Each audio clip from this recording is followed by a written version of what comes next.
برصغیر پاک و ہند میں انگریزوں کی آمد سے پہلے عرب تاجر یہاں تجارت کے لیے آتے جاتے رہتے تھے اور اپنا مال تجارتی سامان بیچ کر یہاں سے مقامی اشیاء خرید کر واپس جاتے تھے۔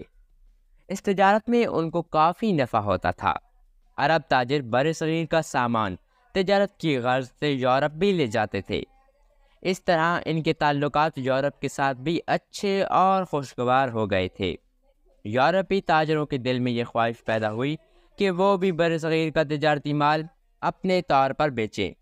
سب سے پہلے پرتگیزی تاجروں نے یہاں کا رخ کیا اور تجارت میں خوب منافع کمایا۔ اس کے بعد انگریزوں اور فرانسیسی تاجروں نے بھی تجارت کا سلسلہ شروع کیا۔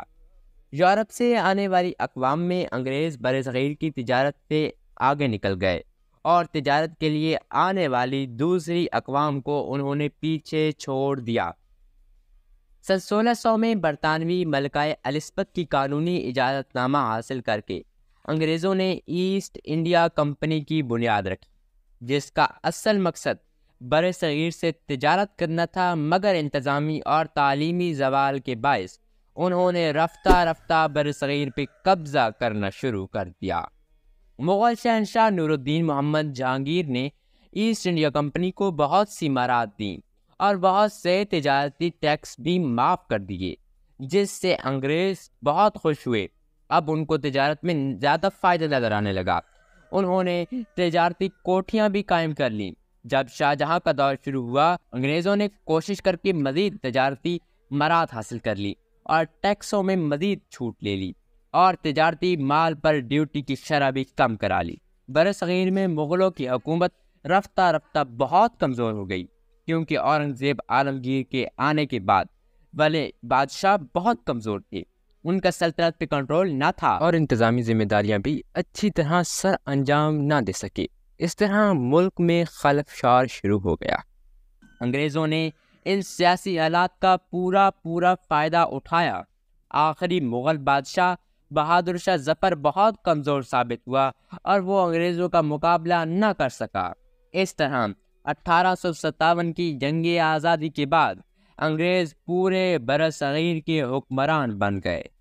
جنگ آزادی کے بعد 1858 میں ایسٹ انڈیا کمپنی کا خاتمہ ہو گیا اور برصغیر پر برطانیہ کی حکومت قائم ہو گئی۔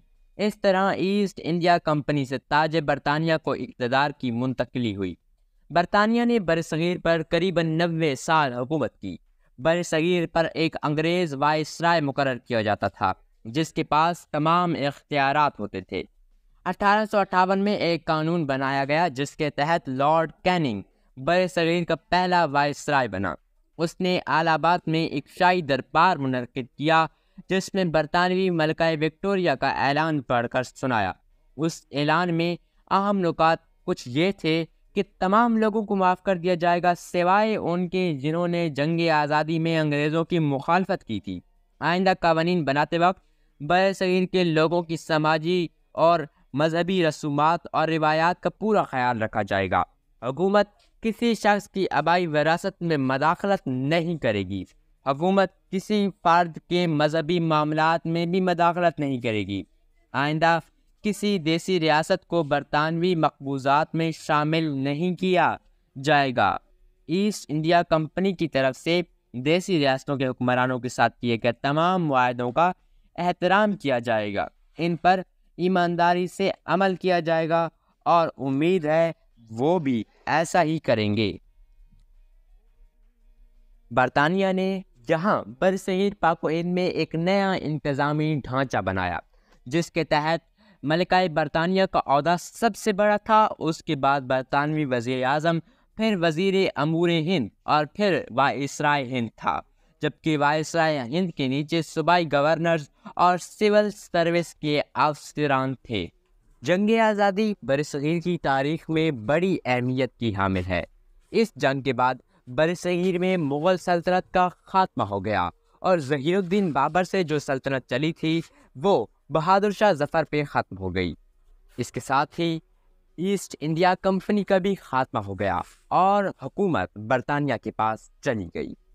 برطانوی حکومت کے دور میں مسلمانوں نے کیسے زندگی گزاری اور تحریک آزادی یہ پاکستان کیسے شروع ہوئی، یہ ہم آپ کو بتائیں گے، لیکن اس سیریز کی اگلی ایک ساتھ میں۔ اگر ابھی تک آپ نے ہمارا چینل سبسکرائب نہیں کیا تو ضرور سبسکرائب کریں اور بیل آئیکن دبانا ہرگز مت بھولیں۔ ملتے ہیں اگلی ویڈیو میں، تب تک کے لیے اللہ حافظ۔